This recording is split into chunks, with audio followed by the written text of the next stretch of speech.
आज दुनिया ने टेक्नोलॉजी में भले ही महारत हासिल कर ली हो, लेकिन समुद्र में एक ऐसी मशीन का मलबा मिला जो आज से करीब 2000 साल पुराना है। अब क्या है इस मशीन की खासियत और आखिर ये किसने बनाई, तो चलिए जानते हैं इस वीडियो में। 17 मई 1902 आर्कोलॉजिस्ट वैलेरियस स्टैट्स ने ग्रीक आइलैंड एंटीक्रेथा के किनारे गोता लगाया, जहां उन्हें एक 2000 साल पुराने जहाज का मलबा मिला। ये एक रोमन व्यापारिक जहाज था जिसमें कई तरह के खजाने, शराब के भंडार और कई सुंदर कलाकृति लगे थे, जिन्हें रोमन ग्रीक से छीन कर ले जा रहे थे।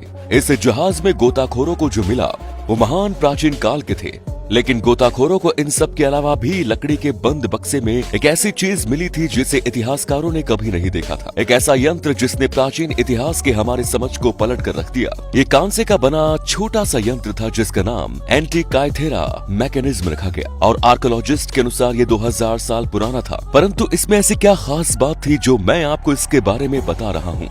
ये एक मशीन था जिसमें कई सारे गियर और स्विचेस लगे हुए थे और इसे करीब आज से 2100 साल पहले किसी अननोन ग्रीक साइंटिस्ट ने बनाया था। 2100 साल पहले इसके बारे में जानने के बाद वैज्ञानिकों के होश उड़ गए। वो ये जानने की कोशिश में लग गए कि आखिर ये कहां से आया था, इसे किसने बनाया था, ये कैसे काम करता है और आखिर ये करता क्या था। करीब 100 सालों तक पूरे विश्व के वैज्ञानिकों ने इसकी पढ़ाई की, लेकिन कोई भी इसके नतीजे तक नहीं पहुंच पाया और पिछले 100 सालों तक इसे ग्रीस की राजधानी एथेंस के एक नेशनल म्यूजियम में सजाकर रख दिया गया। इसका रहस्य एक रहस्य बनकर रह गया। परंतु हाल ही में आज से करीब 20 साल पहले तक हम इतने आधुनिक बन चुके थे कि हम इस अज्ञात यंत्र के पीछे के रहस्य को सुलझा सके। पूरे विश्व के अलग अलग फील्ड के एक्सपर्ट, इंजीनियर, आर्कोलॉजी और विज्ञान के और भी विभिन्न क्षेत्रों से एक्सपर्ट्स ने साथ में मिलकर एक बार फिर से इस यंत्र की गहराई में पढ़ाई करने में लग गए। लेकिन यहाँ एक प्रॉब्लम थी। इस मशीन के इतने प्राचीन होने की वजह से इसे लिटरेरी अलग अलग भागों में खोला नहीं जा सकता था। इस कारण इसके अंदर देखने के लिए वैज्ञानिकों को एक खास तरह से बनाए गए एक्सरे मशीन की जरूरत थी और उस समय ऐसा एकमात्र एक्सरे मशीन इंग्लैंड में था जो कि इस प्राचीन मशीन जो कि एथेंस में थी से काफी दूर था और इस मशीन को वहां तक सही सलामत ले जाना संभव नहीं था। इसलिए उस भारी भरकम एक्सरे मशीन को ऑल द वे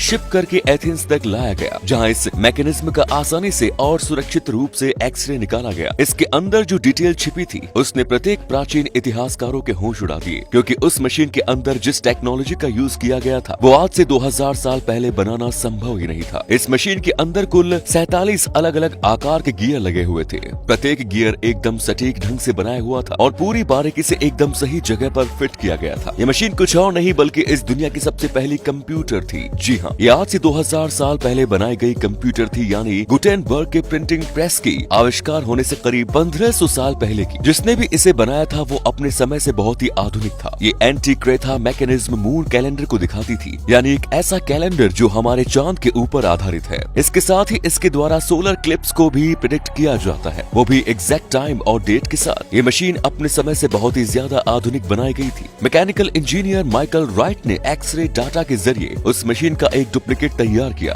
उसमें ये पाया गया कि ये मशीन दरअसल किसी ग्रीक एस्ट्रोनॉमर द्वारा बनाई गई थी, क्योंकि मशीन में जो कांटे लगे हुए थे वो असल में हमारे सौर मंडल के प्लेनेट को दिखाती है, जहाँ सेंटर में हमारा अर्थ है और अंदर प्लेनेट, मून और सन इसके चारों ओर चक्कर काटते हुए दिखाई दिए गए हैं। जैसा कि ग्रीक एस्ट्रोनॉमर मानते थे, इस कैलेंडर को मून के ऊपर आधारित किया गया था और ये इतना एक्यूरेट था कि आपको विश्वास ही नहीं होगा। जैसा कि हम जानते हैं कि मून हमारे अर्थ के अराउंड एक सर्कुलर पाथ पर नहीं बल्कि इलिप्टिकल पाथ में घूमती है, यानी जब ये अर्थ के निकट होती है तो ये तेजी से चलती है और अर्थ से दूर होने पर धीमा। तो अगर इस मशीन को मून के सर्कुलर मैप पर बनाया जाता तो ये मशीन एक्लिप्सिस को गलत समय पर दिखाती, लेकिन इसके क्रिएटर ने इसके अंदर गियर को इतनी बारीकी से बनाया था कि ये चांद के उसी वेरिएबल मोशन को दिखाती थी जैसा कि एक्चुअल में होती है। ये कई दशक भविष्य में होने वाले एक्लिप्सिस का भी भविष्यवाणी करने के काबिल थी और इसे केवल ग्रहण का पता ही नहीं चलता था बल्कि ये एक्यूरेट डेट और टाइम भी बताती थी। यहाँ तक कि इससे ये भी पता लगाया जा सकता था कि चंद्र ग्रहण किस रंग का होने वाला है। ये अपने समय से इतना आधुनिक था कि इसके बारे में विश्वास करना मुश्किल लगता है। आपकी जानकारी के लिए मैं बता दूं कि दुनिया की सबसे पहली मैकेनिकल क्लॉक की खोज 14th सेंचुरी यानी साल 1400 की शुरुआत में हुई थी और ये मैकेनिज्म में लगभग एक छोटे कार के साइज की थी, जबकि इससे करीब 1500 साल पहले बनाई गई एंटीकैथ्रा मैकेनिज्म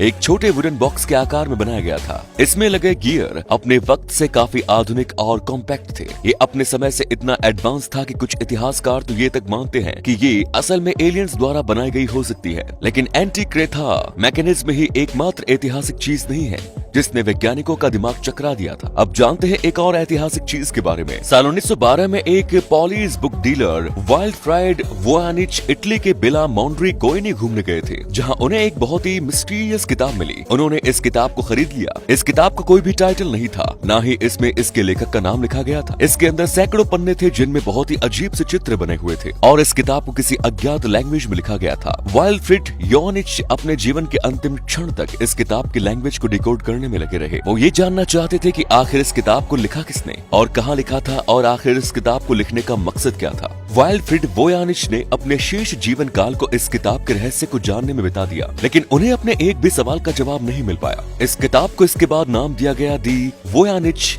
मैन्युस्क्रिप्ट। इस बुक को वर्ल्ड के कई सारे वेस्ट क्रिप्टोग्राफर के पास भेजा गया था, लेकिन कोई भी इसे डिकोड करने में सफल नहीं रहा। इस बुक में जो कुछ भी लिखा था वो एक कोड के रूप में लिखा गया था, लेकिन इसे समझना किसी के बस की बात नहीं थी। ये किताब इतिहास की सबसे प्रसिद्ध अनसुलझी किताब बनकर रह गई। यहाँ तक कि आधुनिक कंप्यूटर क्रिप्टोग्राफिक टेक्निक्स जो कि आज हमारे पास उपलब्ध हैं, वो भी इस किताब को डिकोड करने में असफल हैं। कुछ इतिहासकार तो ये तक मानते हैं कि ये बुक असल में एक फर्जी है और किसी ने बस यूं ही इस बुक को बना दिया था। लेकिन जब इस बात का पता लगाने के लिए वैज्ञानिकों ने इस किताब के माइक्रोस्कोपिक लेवल पर जांच की, तब उन्हें ये पता चला कि इस किताब को लिखने तथा इलस्ट्रेशन को बनाने में जो रंग यूज किया गया था वो प्राचीन समय में बहुत ही महंगा हुआ करता था और इस किताब को जिन चमड़े से बने कागजों पर लिखा गया था उनको खरीदना भी आम लोगों की बस की बात नहीं थी। इसका मतलब ये था कि जिस किसी ने भी इस किताब को बनाया था उसने इसको बनाने में काफी पैसे खर्च किए थे और ऐसा कोई तभी करता है जब वो सच में कोई जेन्युइन किताब लिख रहा हो। रेडियो कार्बन डेटिंग द्वारा पता चला कि ये किताब 14th सेंचुरी के आरंभ में लिखी गई थी। इस किताब में कई सारे अजीब से पेड़ पौधे तथा औरतों के चित्र बने हुए थे। कई एस्ट्रोलॉजिकल सिंबल भी बने हुए थे।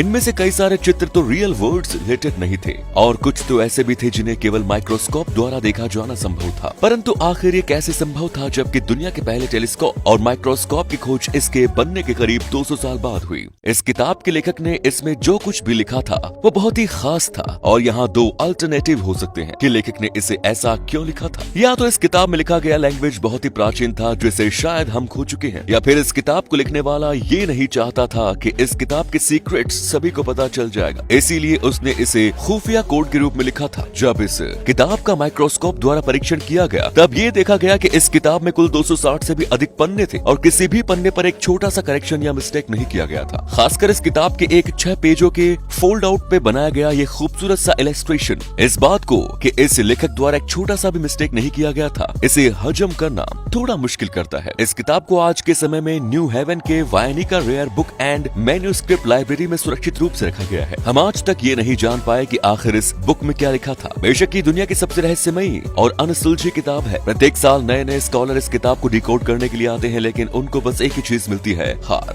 तो आपको ये वीडियो पसंद आई हो तो वीडियो को लाइक करिए। साथ ही आप मुझे नीचे कमेंट्स में बताओ कि क्या ये प्राचीन चीजें कोई एलियन टेक्नोलॉजी है या नहीं। अपनी राय कमेंट्स में जरूर बताएं। धन्यवाद।